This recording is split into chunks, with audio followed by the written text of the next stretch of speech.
Por décadas, el mundo creyó que las armas automáticas compactas eran un invento exclusivo de las superpotencias militares. Nos hicieron creer que la legendaria Uzi israelí fue la primera de su tipo. Nos hicieron pensar que para crear una pistola ametralladora que cupiera en la palma de la mano, se necesitaban los presupuestos multimillonarios de las grandes corporaciones estadounidenses o los laboratorios secretos de la KGB. Pero a principios de la década de 1950, algo increíble estaba sucediendo. En un modesto pueblo mexicano, conocido solo por sus manzanas y su sidra, una familia de simples herreros trabajaba completamente por su cuenta, sin planos del Pentágono, sin subvenciones gubernamentales y sin títulos de ingeniería universitarios. Crearon lo que se consideraba imposible. Una pistola que se vendía en la ferretería local, justo al lado de los clavos, pero que disparaba más rápido que un AK-47. Un arma tan perfecta que los generales estadounidenses soñaban con comprar la patente. Pero en 1971, una sola llamada telefónica desde la Ciudad de México destruyó todo. Las máquinas se detuvieron, los planos se escondieron, y una industria que pudo haber traído miles de millones de dólares a México fue borrada del mapa por miedo político. Esta es la historia de cómo México creó la mejor pistola ametralladora del mundo en un garaje, y por qué nuestro propio gobierno decidió que era mejor tener una población desarmada que una gran industria. Para entender cómo unos herreros de Puebla lograron superar a los gigantes globales, necesitamos entender el México de esa época. Viajemos a finales de los años 40. El mundo intenta recuperarse de la Segunda Guerra Mundial, pero aquí arriba, en las montañas del norte de Puebla, las cosas funcionan de otra manera. Zacatlán de las Manzanas, un lugar que huele a fruta, lluvia, carbón y metal caliente. En esos días, México era un país diferente. La Constitución de 1917, en su artículo 10, garantizaba a todo ciudadano el derecho a poseer armas para su seguridad. Era el legado de la Revolución. La gente estaba acostumbrada a valerse por sí misma. Un arma aquí era solo otra herramienta, tan vital como un arado, un martillo o un tractor. En el centro de este pueblo, había un taller con un letrero simple: Trejo. Don Gabriel Trejo no era un ingeniero del MIT. No estudió en la Academia Militar de West Point. Era lo que en el México antiguo llamamos un maestro para todo. En ese taller reparaban de todo, desde molinillos de café hasta bicicletas, desde cerraduras de puertas hasta los primeros autos que lograban subir a la montaña. Pero la familia Trejo, y especialmente su hijo Abraham, tenía una pasión que rayaba en la obsesión: la mecánica de las armas de fuego. Abraham veía lo que pasaba en el mercado. México estaba inundado de pistolas estadounidenses, Colt 1911, pesadas, confiables, pero lentas. Veía las pistolas ametralladoras Thompson en las películas, las que usaban los gánsteres, poderosas, pero enormes, pesadas e inalcanzables para un mexicano promedio. Y entonces, se hizo una pregunta que a los ingenieros titulados les pareció una locura. ¿Y si tomamos la potencia de fuego de una pistola ametralladora y la metemos en el tamaño de una pistola normal que puedas llevar en el bolsillo? Cualquier experto de esa época le hubiera dicho: eso es imposible. Le hubieran dicho: el cerrojo de una pistola es demasiado ligero. La cadencia de fuego sería tan alta que el mecanismo se trabaría. La recámara estallaría en la cara del tirador y el retroceso sería incontrolable. Pero Abraham Trejo no tenía un título elegante en la pared que le dijera que era imposible. Solo tenía un viejo torno, una pila de chatarra y pura ingeniosidad mexicana. Esa misma astucia que permitió a nuestros mecánicos reparar aviones en 1915 con trozos de bronce y madera, cuando el mundo decía que no se podía. A principios de los años 50, el trabajo comenzó. No usaron computadoras, túneles de viento o modelos matemáticos complejos. Abraham y sus hermanos torneaban las piezas a mano, limándolas con una precisión de milésimas de milímetro. Experimentaban con los resortes, el peso del cajón de mecanismos, la forma del percutor, trabajando de noche bajo la luz de una lámpara. Y así nació el prototipo. Humildemente lo llamaron Modelo 1. A primera vista, era una pistola pequeña y elegante, de calibre 22. En la empuñadura grabaron su logotipo, una manzana atravesada por una flecha, el símbolo de su ciudad, una fruta pacífica y un arma defensiva. Pero en el lado izquierdo del cajón de mecanismos, había un detalle que cambió las reglas del juego para siempre. Una palanca pequeña, casi invisible, el selector de fuego. Un clic, y la pistola dispara normalmente, tiro a tiro, ¡pum! ¡Pum! Otro clic, y este pequeño dispositivo se transforma en una bestia furiosa. Cuando Abraham la probó por primera vez en el patio trasero del taller, el resultado lo impactó incluso a él. Cuando apretó el gatillo, la pistola no hizo pum, hizo brrr. Todo el cargador se vació en menos de 1,5 segundos. No era solo un arma, era un milagro de ingeniería. Los Trejo habían creado un sistema de retroceso único en un cuerpo micro, algo que las grandes fábricas de Estados Unidos y Europa no podían lograr. La hicieron con acero que ellos mismos templaban. La calidad del azulado era tal que la pistola no parecía casera, parecía una joya. Los rumores sobre la pistola Milagro de Zacatlán empezaron a esparcirse como pólvora. Primero fueron los rancheros locales. Necesitaban algo confiable para ahuyentar coyotes. Pero luego empezó a llegar gente de la Ciudad de México, policías, guardias de banco, personal militar. Tomaban esa pequeña pistola en sus manos, movían la palanca y no podían creer lo que veían. ¿Esto lo hicieron mexicanos? Preguntaban en voz baja. Sí, mexicanos.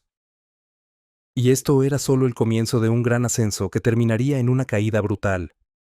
Antes de llegar a la tragedia que destruyó este sueño, detengámonos un momento y abramos el capó de esta máquina del tiempo, para entender por qué, incluso hoy, 70 años después, los expertos en armas estadounidenses se rascan la cabeza cuando ven los planos de Trejo. Necesitamos mirar su obra maestra, el Trejo Modelo 2 Especial. No era solo una pistola, era un desafío a las leyes de la física. Un cañón de 152 milímetros, un peso de apenas 800 gramos. Se sentía perfecta en la mano, balanceada. Pero cuando insertabas el cargador, empezaba la magia. El cargador estándar tenía capacidad para 11 cartuchos, pero la familia Trejo, conociendo el apetito de su bestia, creó un cargador extenso de 40 cartuchos. 40 balas en una pistola. Eso es más capacidad que un cargador estándar de AK-47. Es más que los fusiles M16 de esa época. Podías llevar la potencia de fuego de todo un escuadrón en el cinturón. Pero el secreto no estaba en la cantidad de balas. Estaba en la velocidad. Pruebas oficiales del ejército daban números insanos. 1,000 a 1,200 disparos por minuto. Déjenme darles un contexto para que entiendan qué tan rápido es eso. La legendaria Tommy Gun, la pistola ametralladora de los gángsteres de Chicago, disparaba unos 700 por minuto. La alemana MP-40, la pesadilla de la Segunda Guerra Mundial, rondaba los 500. Esta pistola de un herrero mexicano disparaba 2 o incluso 3 veces más rápido que las mejores armas de las potencias mundiales. Eso significaba que al apretar el gatillo, no escuchabas disparos individuales. Pum, pum, pum. No, escuchabas un solo sonido sólido, como si alguien rasgara un lienzo gigante. PRRR. En 1,5 segundos, el cargador estaba vacío. Una nube de humo quedaba en el aire, y había un hoyo del tamaño de un puño en el blanco. Claro, los escépticos dirán, pero es calibre 22. Es una bala pequeña, para disparar ratas, no para la guerra. Y ahí cometen un error fatal. Sí, una sola bala punto. 22 tal vez no detenga a un atacante lleno de adrenalina. Pero imaginen la física.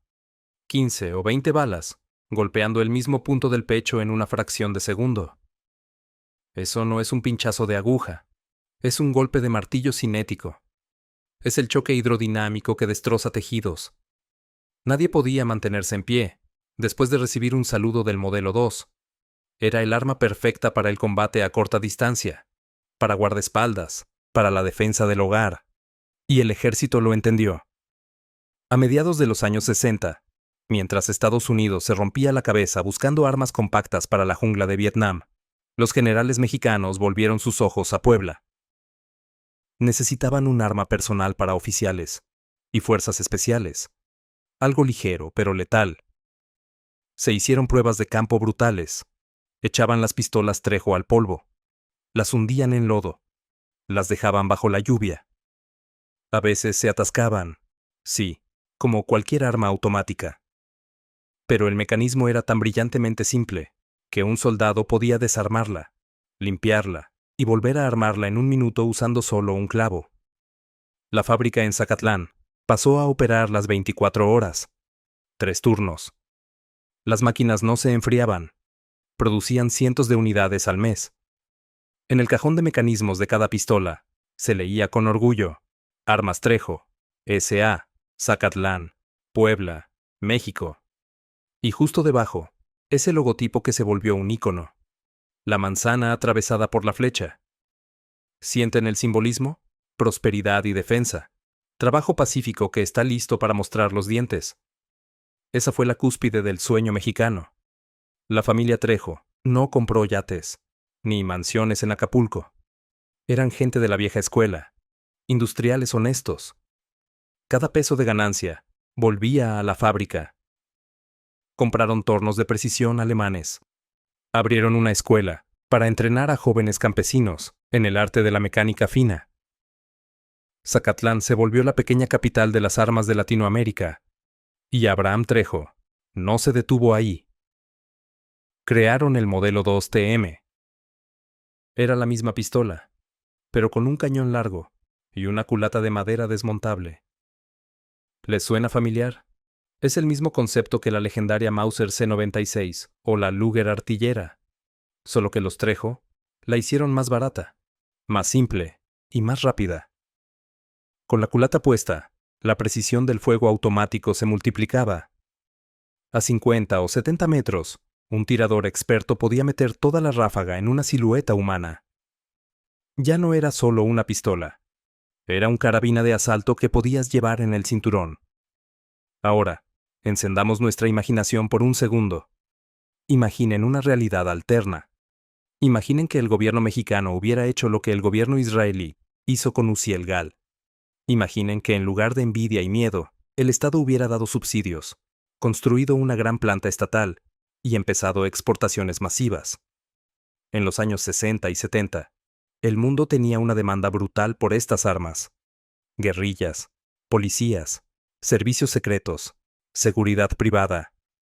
Vietnam, África, toda Latinoamérica. Todos querían un arma de ráfaga barata y confiable. La Uzi era cara. Las MP5 alemanas eran inalcanzables. La Trejo costaba una fracción, pero hacía el mismo trabajo.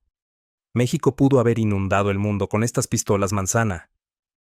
Pudiéramos habernos convertido en una potencia armera como Bélgica o la República Checa.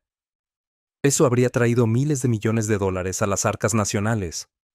Habría creado una poderosa escuela de ingeniería.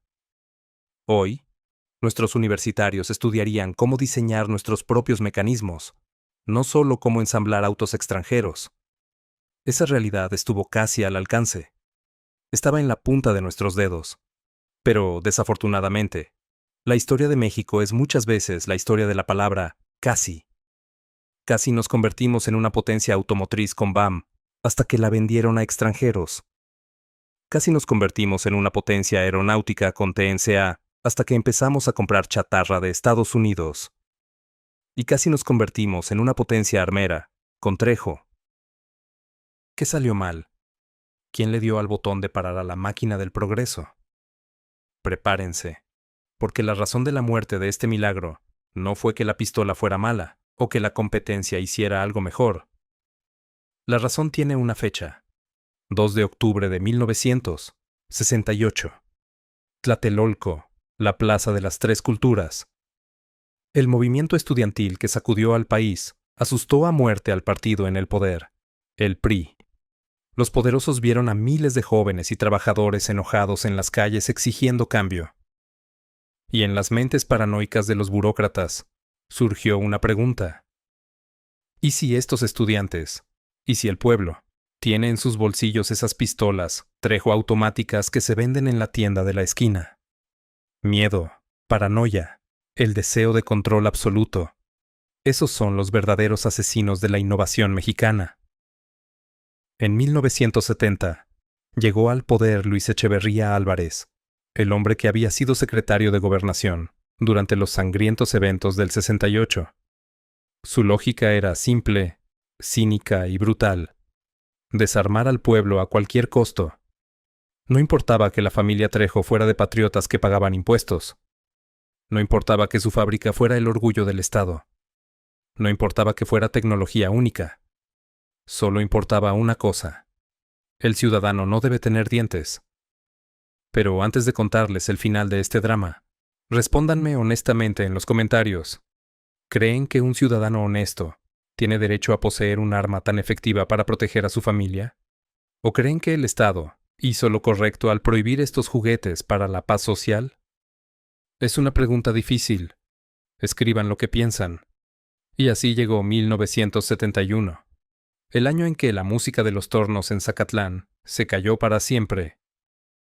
Imaginen ese día, una mañana soleada y normal en Puebla. Los trabajadores llegan a su turno, bromean, toman café, huele a aceite y viruta de metal. En la oficina de Abraham Trejo, suena el teléfono. Es una llamada de la Ciudad de México, de la Secretaría de la Defensa Nacional, la Sedena. La voz al otro lado no grita, habla con ese tono seco, oficial y burocrático que da más miedo que cualquier grito. Señor Trejo, a partir de hoy, entran en vigor los nuevos reglamentos. Queda prohibida la fabricación de armas automáticas para el mercado civil.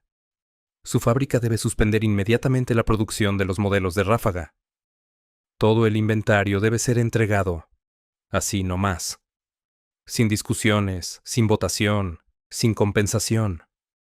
Con una sola llamada telefónica, el trabajo de una vida, el sueño de una generación, fue tachado. En 1971, entró en vigor la nueva Ley Federal de Armas de Fuego y Explosivos. Prohibió a los civiles calibres mayores al .380. Prohibió total y absolutamente el fuego automático. Convirtió a miles de dueños legales de Trejo en potenciales criminales de la noche a la mañana. A la fábrica llegó la orden: destruir la maquinaria especializada. Esas herramientas únicas, esos moldes que Abraham había perfeccionado durante años, tenían que ir a la chatarra. No era solo una orden de cerrar un negocio, era una orden de asesinar la memoria. El genio mexicano había perdido otra vez frente a la burocracia mexicana. ¿Qué hace un inventor cuando le prohíben inventar? ¿Qué hace un artista cuando le quitan sus pinceles? Abraham Trejo y su familia enfrentaron la decisión más difícil de sus vidas. Pudieron haber cerrado todo e irse a Estados Unidos, donde su talento valdría millones. Pudieron haberse ido a la clandestinidad, haciendo armas ilegales para vender a quienes no piden permiso. Esa hubiera sido la ruta fácil, el camino al dinero rápido. Pero los Trejo estaban hechos de otra pasta, eran gente honesta. Y esa es quizás la parte más triste de esta historia. Obedecieron la ley que los destruía. Esa mañana de 1971, ellos mismos detuvieron las líneas de producción del legendario modelo 2 de ráfaga. Recogieron los cerrojos terminados, esas piezas de acero que eran obras maestras de la mecánica, y los mandaron a la fundidora para ser derretidos. Escondieron los planos del mecanismo automático en el cajón más profundo del escritorio. La fábrica Armas Trejo intentó sobrevivir en la nueva realidad. Cambiaron la producción. Empezaron a hacer solo versiones semiautomáticas, en calibre .22 y .380. Eran buenas pistolas, sólidas, confiables, pero eran ordinarias. La magia había desaparecido, la chispa se había ido. Sin su característica única, el fuego automático en tamaño de bolsillo, se volvieron solo otro fabricante más. Competir contra gigantes globales como Colt, Browning o Star, con las manos atadas por la ley, se volvió imposible. El mercado se encogió, la burocracia asfixió. Para comprar una pistola legal en México después de 1971, un ciudadano tenía que pasar por un infierno de trámites. Las ventas se desplomaron. Pronto, hacer armas dejó de ser rentable. Las máquinas diseñadas para la precisión de la guerra quedaron ociosas, y la familia Trejo hizo lo que los mexicanos hacen mejor: adaptarse para sobrevivir. ¿Recuerdan cómo empezaron? Bicicletas, cerraduras, reparaciones. En los años 70 y 80, la fábrica que pudo haber armado al ejército mexicano, con las mejores pistolas ametralladoras del mundo, empezó a hacer maquinaria para procesar alimentos, prensas para manzana, máquinas para tortillas, refacciones para tractores. Sí, es trabajo digno, trabajo honesto, pero es una tragedia a escala nacional. Imaginen si a Enzo Ferrari lo hubieran obligado a dejar de hacer autos de carrera y volver a construir tractores. Ingenieros que calculaban balística compleja, ahora calculaban cómo exprimir mejor una manzana para el jugo. Zacatlán siguió siendo la ciudad de las manzanas. Las pistolas empezaron a olvidarse. Los viejos maestros murieron, llevándose sus secretos. Los jóvenes ingenieros se fueron a la capital o al norte. Las pistolas, Trejo, se volvieron un mito urbano. Oye, mi abuelo dice que aquí hacían pistolas ametralladoras de bolsillo. ¿Estás loco? Eso solo son historias. Pero las pistolas aún estaban por ahí. El acero no se pudre tan rápido como la memoria. Se quedaron guardadas en los armarios de viejos generales, acumulando polvo en las cajas fuertes de los ranchos. Y por supuesto, muchas terminaron en el mercado negro. Aquí está la ironía más cruel del destino. La ley de 1971, diseñada para desarmar criminales, aseguró que estas armas únicas terminaran solo al alcance de criminales o coleccionistas millonarios. Hoy, en 2024, un Trejo Modelo 1 de ráfaga original es el santo grial para los historiadores de armas. En Estados Unidos, donde las leyes irónicamente permiten a los coleccionistas poseer estas gemas con licencias especiales, se pagan miles de dólares por un solo ejemplar. Expertos de clase mundial, como los del canal Forgotten Weapons, las toman con reverencia, las desarman frente a la cámara y dicen: miren esto, miren este genio simple. ¿Por qué México dejó de hacer esto? La respuesta es simple y amarga: porque matamos esa industria nosotros mismos. Pero esperen, esta historia tiene un epílogo. Después de casi 40 años de silencio, los nietos de Abraham Trejo decidieron intentarlo de nuevo. En la década de 2010, la marca Armas Trejo revivió. Lanzaron un nuevo modelo, el modelo 2 GT. Es una pistola hermosa, calibre .22, excelente calidad de azulado, pero solo dispara tiro a tiro. Esa pequeña palanca mágica, el selector de ráfaga, ya no está. La ley sigue siendo la ley. Es como comprar un Ferrari con un limitador de velocidad a 60 km por hora. Ves la forma, sientes el legado, pero no puedes desatar el poder. Sin embargo, hay algo que deben saber. Esta es la única fábrica privada de armas en todo México. La única que sobrevivió.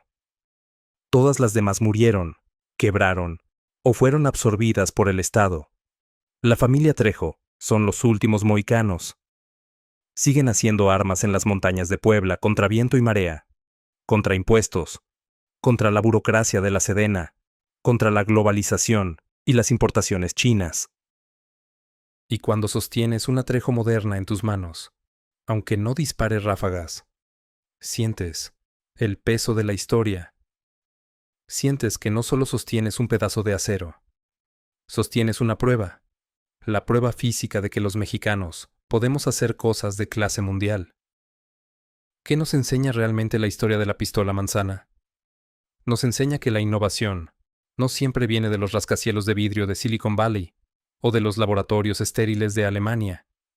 A veces viene de montañas llenas de neblina, bajo el sonido de un martillo, entre el olor a carbón y fruta. Nos enseña que la ingeniosidad mexicana no es un mito, es un recurso real, más valioso que el petróleo. Tuvimos a los hermanos Aldazoro con sus motores de avión. Tuvimos a Guillermo González Camarena con su televisión a color. Tuvimos a Gregorio Ramírez con sus camiones Sultana. Y tuvimos a los Trejo con su arma Milagro. Pero esta historia también nos enseña una verdad amarga que cuesta admitir. El principal enemigo del progreso en México no es la falta de talento, dinero o recursos. Es el miedo y la miopía de nuestras propias élites. En 1971, el gobierno decidió que era más seguro tener una población desarmada y dependiente que una industrializada y fuerte. Eligieron el control sobre el desarrollo, y por esa decisión, perdimos no solo una fábrica, perdimos el futuro. Hoy, compramos pistolas Glock de Austria, Berettas de Italia, Sig Sauers de Alemania. Les pagamos con nuestro dinero, alimentamos a sus ingenieros, aunque pudiéramos venderles nuestros Trejo. Imaginen un México donde cada estación de policía, cada funda de soldado, tuviera un arma nacional. Imaginen el orgullo de ver una película de acción donde el héroe no saca una Walter PPK, sino una Trejo modelo 2 mexicana. Esa fue una realidad que casi sucedió. Esto no es ciencia ficción, esto existió. Así que la próxima vez que alguien les diga que México solo sirve para ensamblar autos extranjeros o cultivar aguacates, cuéntenles de los herreros de Zacatlán. Cuéntenles de la pistola que disparaba más rápido que el pensamiento. Y recuérdenles, podemos hacerlo todo. Solo necesitamos que dejen de ponernos el pie en el cuello. Gracias por ver hasta el final. Si esta historia te sorprendió y te hizo sentir ese orgullo mezclado con coraje, dale like, ayuda mucho. Suscríbete al canal porque en los archivos de nuestra historia hay muchas leyendas olvidadas, más que nos han ocultado. Y mientras tanto, no olvides tu historia, porque un pueblo que olvida sus victorias está condenado a la derrota. Nos vemos. Sí.